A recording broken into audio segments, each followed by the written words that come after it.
paz do Senhor, queridos, que Deus te abençoe em nome do Senhor Jesus. Seja bem-vindo aqui ao canal No Alvo. E eu já desafio você nesse momento, se você aí gosta do Pastor Cláudio, tem assistido as pregações, deixa seu like, compartilha, comenta e se inscreve no canal. Isso ajuda muito o canal a levar a palavra a ainda mais pessoas. E mais um desafio para você é comentar aí embaixo o que já tem mudado na sua vida a partir do momento que você começou a assistir as pregações do Pastor Cláudio. Isso é importante porque muitas outras pessoas também vão ser tocadas pelo teu testemunho. Vamos agora pro vídeo, então não se esquece, compartilha, comenta, se inscreve, isso ajuda o canal. Deus abençoe, bora pro vídeo.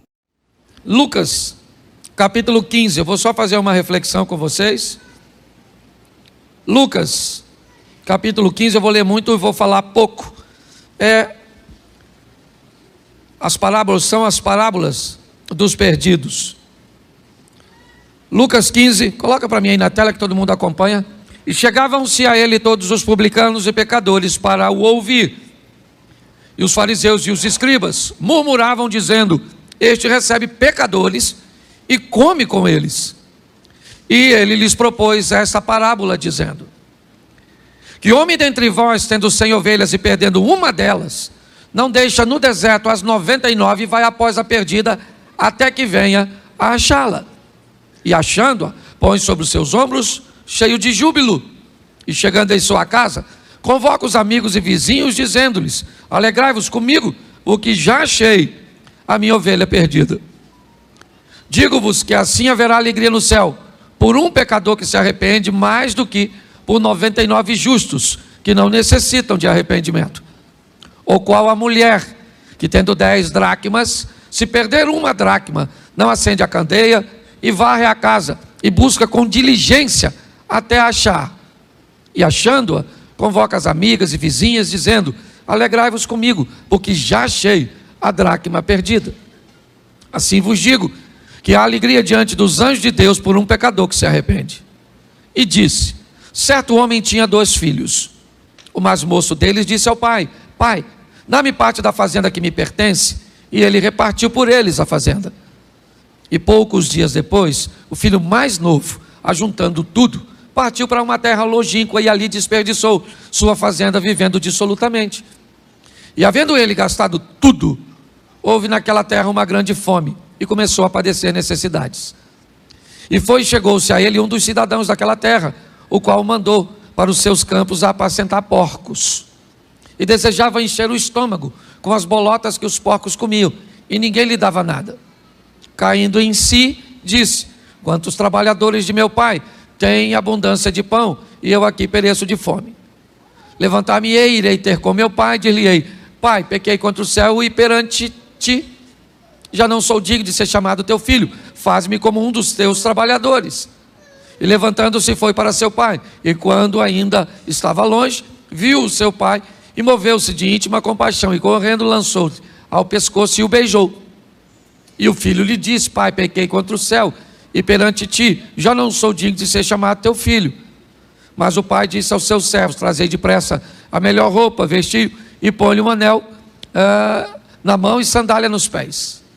E traz-me um bezerro cevado e mata-o, e comamos e nos alegramos. Nos alegremos, porque este meu filho estava morto e reviveu, tinha se perdido e foi achado, e começaram a alegrar-se. E o filho mais velho, que estava no campo, quando veio e chegou perto da casa, ouviu a música e as danças. E chamando um dos servos, perguntou-lhe o que era aquilo.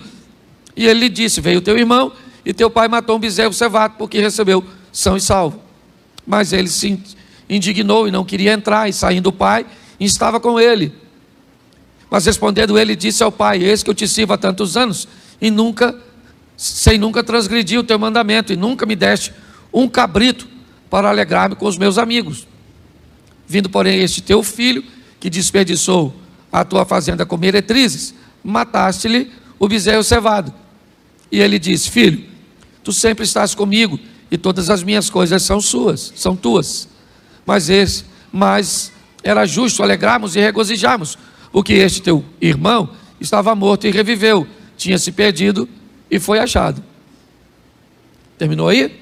Feche seus olhos. Senhor nosso Deus e Pai, em nome de Jesus, eis aqui a tua palavra, continua falando conosco e usa-me como um canal de bênção. Em nome de Jesus, amém, glória a Deus, amém? Preste atenção nesse texto, porque ele nunca falou de dracma e nunca falou de ovelha. Ele sempre falou de gente. Ele sempre falou da postura que Deus, como Pai, tem para conosco. E muito mais do que isso, a história aqui narrada tem a ver de como nós precisamos aprender com o Pai a nos posicionarmos com outras pessoas, e dentre elas também os nossos filhos, de forma especial nesta noite.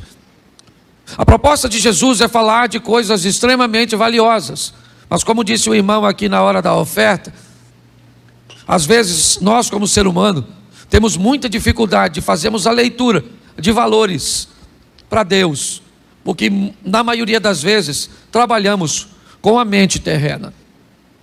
É muito importante nós entendermos para quem Jesus está falando. Quando entendemos isso e os valores dessas pessoas e o que elas estão pensando, nós vamos entender por que é que ele vai usar essas figuras de linguagem para se expressar. É importante observarmos que muitos publicanos estão procurando Jesus. Por que os publicanos estão procurando? Provavelmente por causa da transformação de Levi, agora chamado Mateus, ex-cobrador de impostos. Dificilmente um publicano acharia que um rabi, um mestre, o Messias, iria permitir a presença deles em seu grupo. Quando Jesus rompe esse paradigma, dizendo para Levi, no ambiente, na coleta de impostos, deixe tudo isso e me siga, e esse homem deixa todo aquele ambiente tão rendável, tão agradável, tão protetor, que é ter a seu favor ou por trás de você a águia da bandeira romana e as pernas de ferro da estátua te protegendo com um exército poderoso. Quando Jesus aceita este homem, mais à frente nós vamos ver a mudança também do Zaqueu, um ex-publicano que agora vai viver uma novidade de vida. Nós descobrimos que Jesus está rompendo paradigmas e achando valores onde pessoas não conseguem enxergar. Então quem está ouvindo Jesus são pessoas de dentro de casa e de fora de casa. Ele tem publicanos, ele tem pecadores, ele tem escribas, ele tem fariseus, ele tem os discípulos, ele tem o povo. O que ele tem é uma multidão ao seu redor. E para falar para aquelas pessoas que estão buscando muitas vezes achar que alguns não são dignos de ter acesso à salvação, Jesus começa a falar de coisas valiosas para pessoas, para seus ouvintes. Então ele fala de uma das mercadorias mais valiosas da época, uma ovelha. Ele diz que uma ovelha num rebanho de 100 se perde. E quando uma ovelha se perde, toda uma mobilização precisa ser feita, porque ela é muito valiosa. Então, o que o pastor dessas ovelhas faz? Busca um ambiente seguro para colocar as suas 99 ovelhas.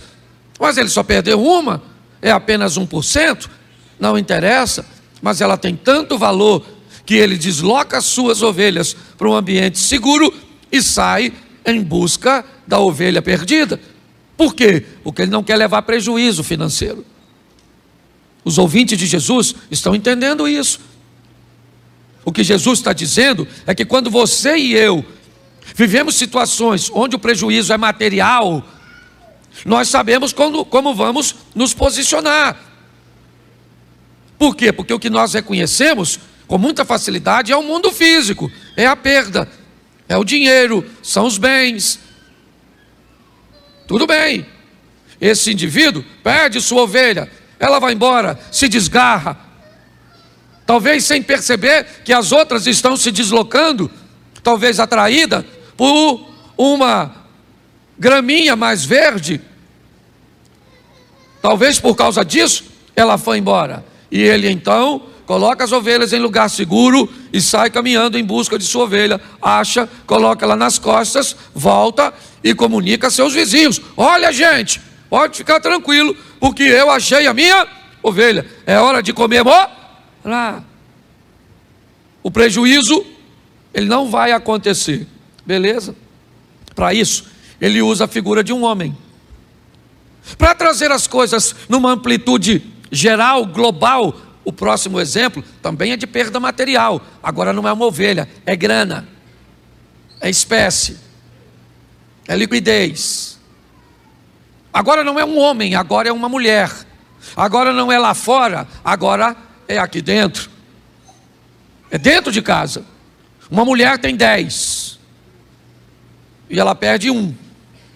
Agora a perda, que na primeira história era apenas 1%, agora passa a ser 10%.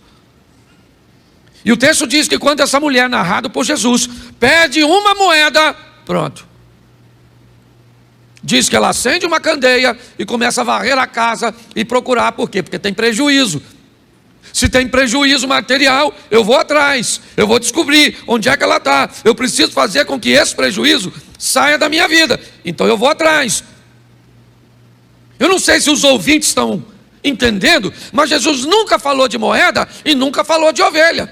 O que ele está dizendo é: eu vim para salvar todo mundo, porque para mim uma alma é preciosa. O grande problema é que pode ser a alma de alguém que não vale nada para você. Porque quando é a alma do seu marido, quando é a alma do seu filho, quando é a alma de alguém que está tão próximo, aí tem valor. Mas quando é a alma de alguém que você não conhece, de um traficante, de uma prostituta, quando é alguém que é tão valioso para Deus, mas que não é valioso para nós, as coisas começam a complicar. É isso que Jesus está tentando romper, porque o que eles estão chateados é que Jesus está entrando para comer e dar atenção para gente que eles não dariam.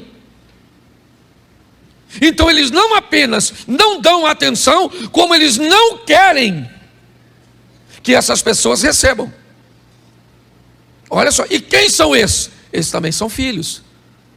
Quando Jesus diz que tem gente perdido dentro, no exemplo das dracmas, está falando exatamente dessa turma: fariseu, publicano, escribas, dessa turma de crente, que recebeu a ele de olho no seu umbigo, porque para mim me basta salvar a mim mesmo. Mas a Bíblia diz que aquele que buscar salvar sua vida irá perdê-la, mas aquele que perder sua vida por amor de muitos, esse então irá achá-la. Quando olhamos para isso, é isso que ele está dizendo. A mulher está varrendo. Ele já disse que um homem perde, e agora ele diz que uma mulher perde, porque ele está dizendo: ó, se é homem, se é mulher, que vocês sequer contam em determinados momentos, naquela época, mulheres e crianças não eram contadas. Se vocês não dão valor, o problema é de vocês. Eu estou dizendo para você aqui, que tem gente perdido nessa situação, está perdido assim, e ele cria a estrutura dizendo: agora ela varre, acha a sua moeda, vai chamar suas vizinhas, que provavelmente já sabiam que a moeda estava perdida, e diz: olha gente, fica tranquila que eu achei a minha moeda. Então tá bom. Ele já contou suas 2 historinhas. A primeira de uma ovelhinha que se perde fora de casa, e mais legal, ela sabe que está perdida, porque a ovelha tem senso de direção. Quando a ovelha olha e vê que as outras ovelhas não estão, e nem o pastor, ela sabe que está perdido. Mas depois ele diz de uma dracma, uma moeda, que se perde dentro de casa, ao contrário da ovelha.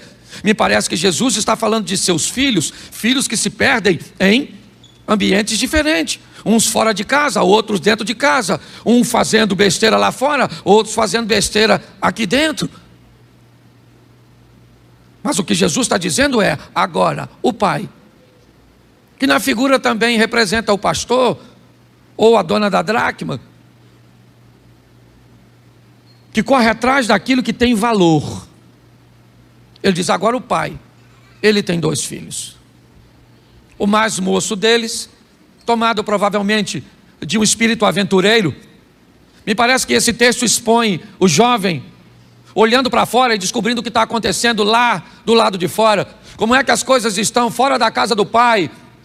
Está bem divertido, está bem alegre, lá pode fazer muitas coisas, lá as coisas são mais coloridas, são mais agradáveis. Então, normalmente pessoas que vão embora da casa, os filhos que vão embora da casa, eles vão porque viram lá fora coisas que eles gostariam de fazer, mas que não podem porque estão aqui dentro. E aqui dentro tem as regras da casa, as regras do pai. Qual é a vantagem de andar sobre as regras do pai? É que por detrás das regras do pai está a mão do pai protegendo. É importante nós entendermos isso. Mas, pastor, a nossa vida, a vida do crente, é uma vida preto e branca? É uma vida onde não se pode fazer nada? Não, a nossa vida nós podemos fazer quase tudo, menos pecar. O resto a gente pode fazer. Eu não sei o que o crente não pode fazer. O crente pode fazer sexo, sim ou não? Sim ou não? Só tem que estar casado. O crente pode jogar bola? Pode ir no cinema? Pode viajar? Pode ter carro bom? Pode comer comida boa? Ele pode morar no exterior? Ele pode roubar os outros? Pode não, né? Então. Mas ninguém deveria poder, não é só o crente. Então não sei que esse negócio de vida de crente pode manguaçar? Não. Ah, mas eu queria manguaçar e ir para o céu. Então manguaça e vê. Enche a cavalais. E depois vai. Não é aqui não? Não, aqui não. É lá na outra porta. Porque tem gente que acha que dá para ter tudo. Não dá, querido. Mas a vida de crente, você pode fazer quase tudo. Não sei o que a pessoa... não pode ser não pode cortar o cabelo. Aí não pode usar calça comprida. Aí não pode usar brinco. Aí não pode... Eu não sei de onde inventaram isso. Eu sei que um dia alguém inventou. Acho que era para manipular os outros. Porque lá na Bíblia, quando Moisés vai... O Moisés sobe, que o irmão fica lá para fazer o bezerro, lembra? Sabe o que ele falou? Tira o brinco das orelhas dos meninos e das meninas. Está lá na Bíblia. Menino usava os brinquinhos. Hoje nós estamos querendo falar, tira esse brinco, garoto, você não é homem, não. E lá um brinco faz de uma pessoa mais homem ou menos homem. Aí bota uma calça comprida e vira... Eu já falei isso aqui um dia, eu cheguei, minha mulher chegou em casa, falou, Cláudio! Falei, o que foi? A igreja está perdida. Falei, o que foi, minha filha? Você viu o cabelo da menina na igreja? Falei, que cabelo? Ela falou, a menina com cabelo azul. Ela meio azul, meio vermelho. Roxo, né? Meio azul, meio roxo. eu vi, claro, como é que você não vê? Numa igreja, um cabelo meio azul e meio roxo. Eu falei, qual é o problema? O problema, Cláudio, é que essa pessoa fica pintando o cabelo assim. Eu falei, querida, eu entendo. Mas o seu cabelo é amarelo assim? Eu conheci o seu, você tinha o cabelo pretinho. Aí ela me olhou, eu falei, mas amarelo não é pecado. Pecado é vermelho, roxo e azul. Falei, se pintar cabelo for para o inferno, isso vai dar uma discussão entre você e a moça. Quando alguém faz alguma coisa, mesmo que não seja pecado, mas for esquisito, é lógico que todo mundo vai olhar, que nós não estamos acostumados. Mas não significa que a pessoa vai para o inferno, significa que a gente vai olhar. E a gente passa cada coisa, gente. Eu fui jantar essas... Só não vou nem falar que a pessoa pode estar aqui, deixa quieto. Vai ser uma vergonha, deixa quieto. Vamos voltar para o texto aqui. Mas eu preciso que você entenda uma coisa. Para Deus, todos nós temos sim ou não? Sim. E o valor é tão alto que às vezes a gente não consegue enxergar.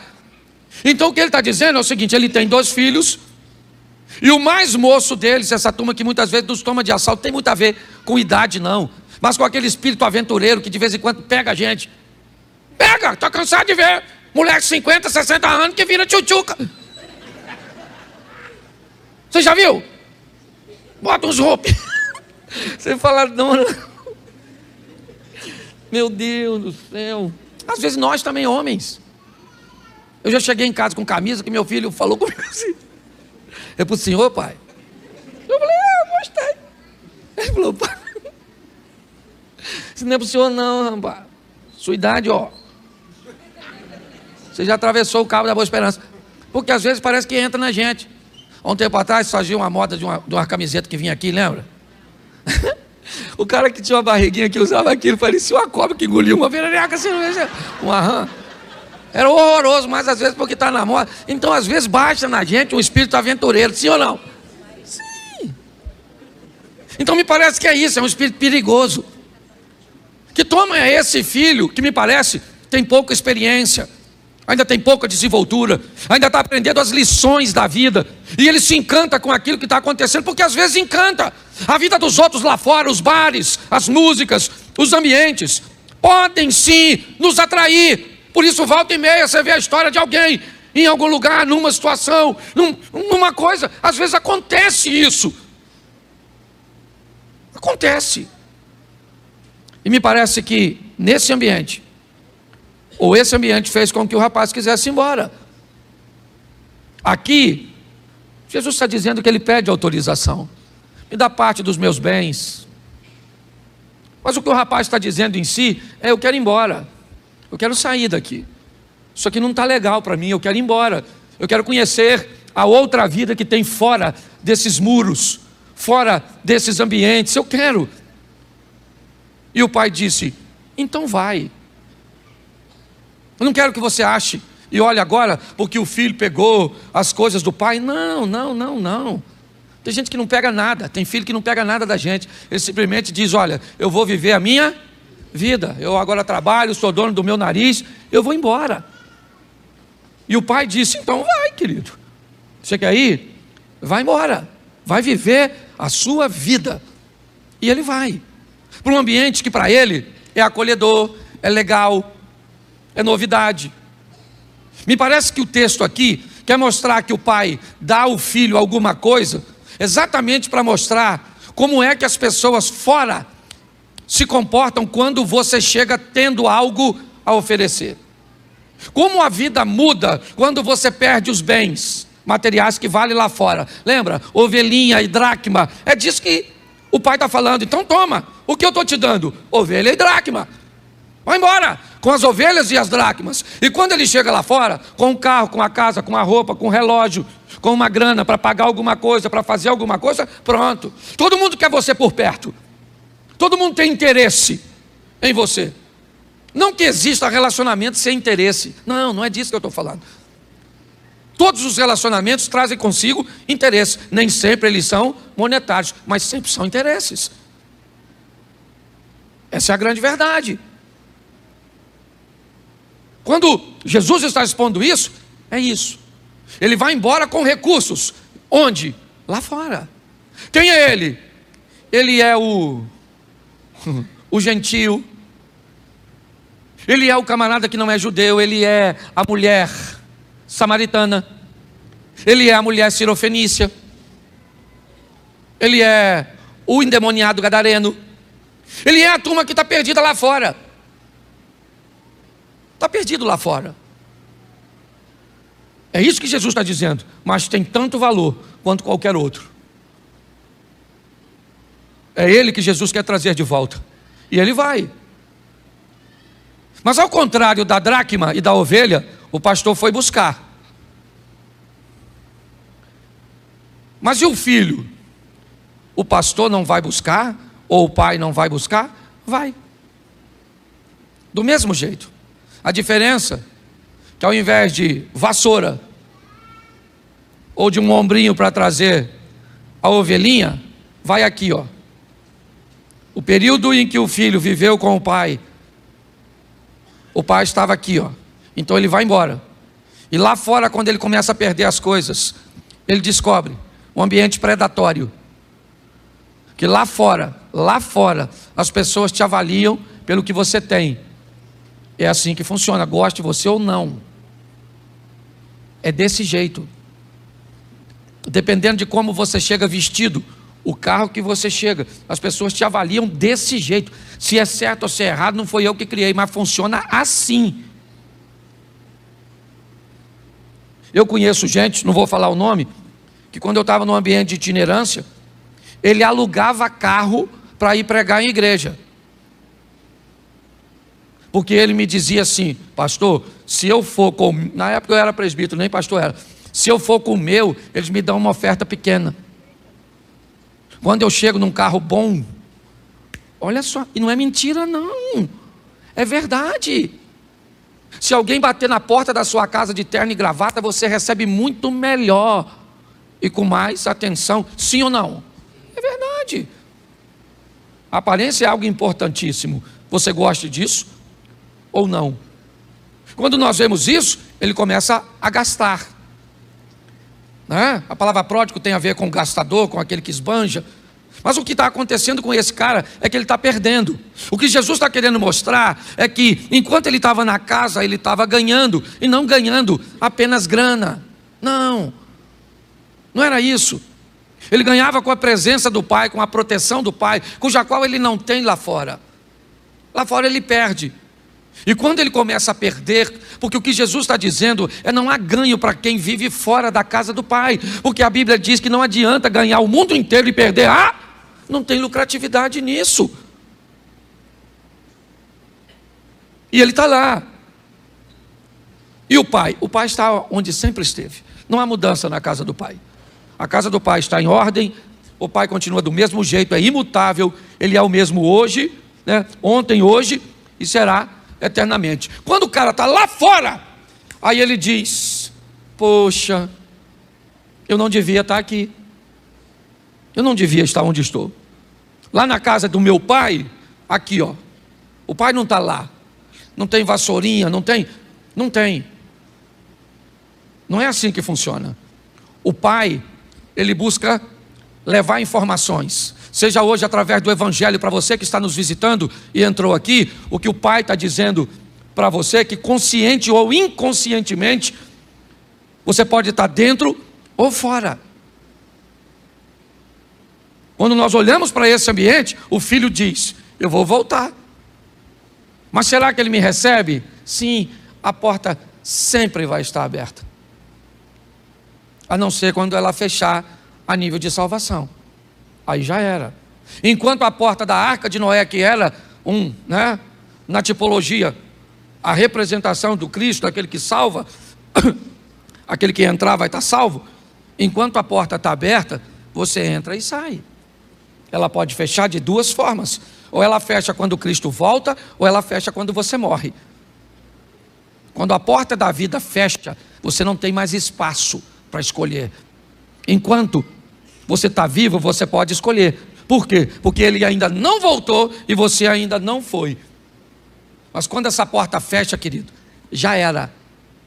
A porta está aberta, o filho diz: eu vou voltar. E o pai, segundo o texto, está ali, aguardando o retorno do filho. Sim, todo culto é um ambiente de porta aberta. Todo dia é um dia onde a porta pode fechar. Nós já tivemos na outra igreja, lá quando a igreja era no cantinho, lá, uma quarta-feira, onde um dos pregadores saiu do altar, foi até um garoto e disse para ele: você não quer voltar para Jesus? Ele disse: não, ainda não é a hora. Ele disse: me parece que essa é a última oportunidade, a porta vai fechar para você. Ele disse: não, eu ainda tenho algumas coisas.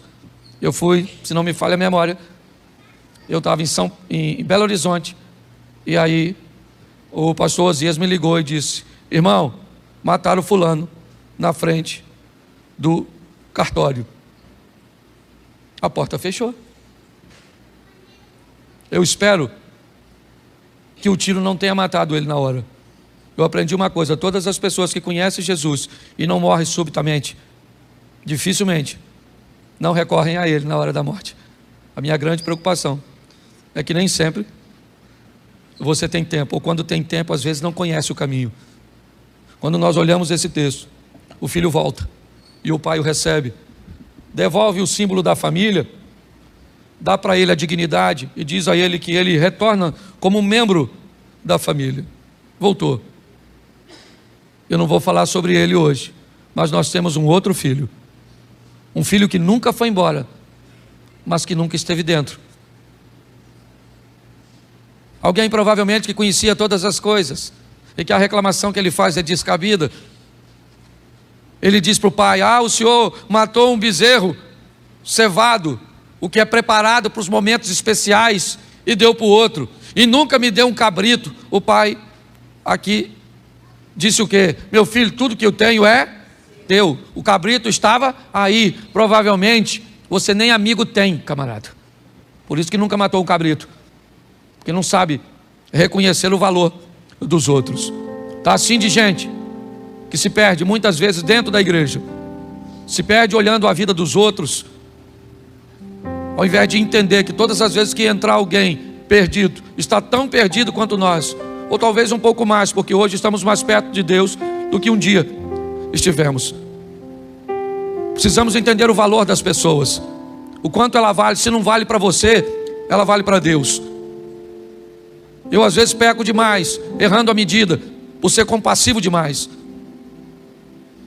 Às vezes eu sou tão tranquilo que as pessoas acham que eu sou frouxo, acham que eu sou um banana, porque muitas vezes a força que Deus me deu para esmagar alguém, às vezes é muito fácil, o poder do microfone, um nível de autoridade,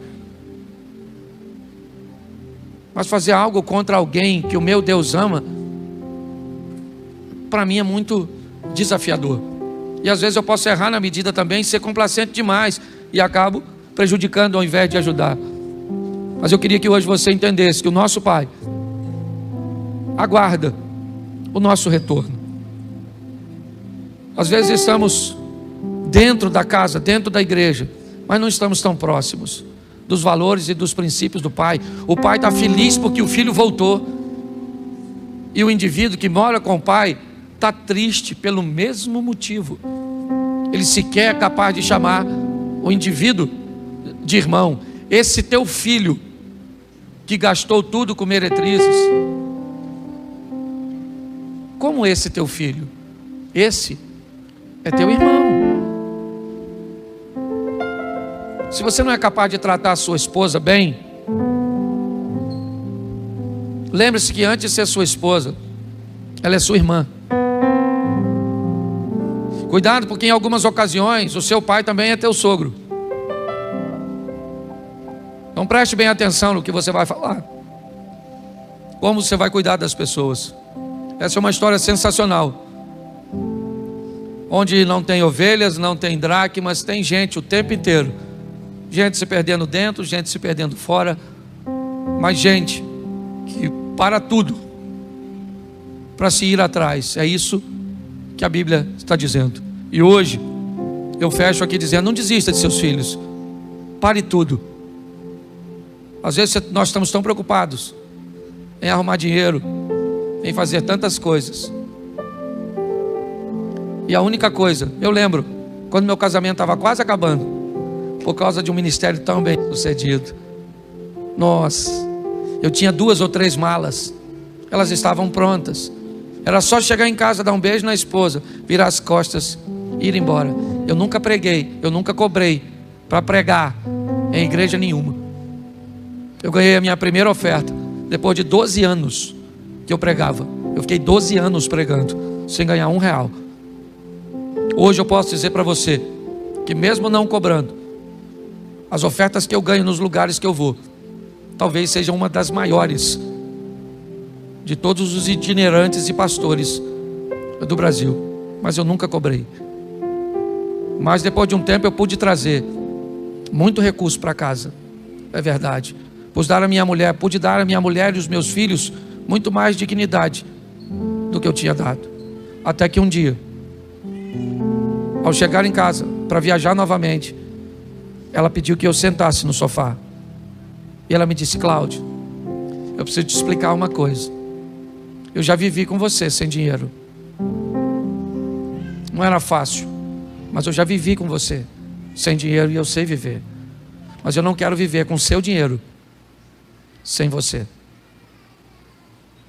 Eu gosto muito do seu dinheiro, mas eu gosto mais de você do que do seu dinheiro. Naquele dia, nas entrelinhas, minha mulher estava me dizendo: Cláudio, ou fique mais perto de nós, ou não faz sentido.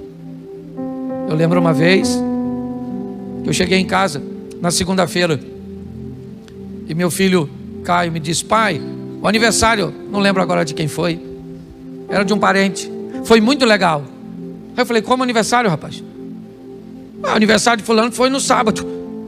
E eu disse: mas não me chamaram? Minha mulher então saiu do quarto e disse: para quê, Cláudio? Já faz quase 3 anos que você não vai ao aniversário de ninguém, pregando.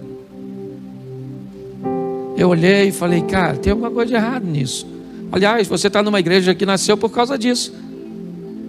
A necessidade está perto da minha casa, da minha família. Eduardo trabalha comigo, sabe? Hoje dava para estar em qualquer lugar do Brasil. E dava para estar amanhã, e depois da manhã, e de manhã, e de tarde, e de noite.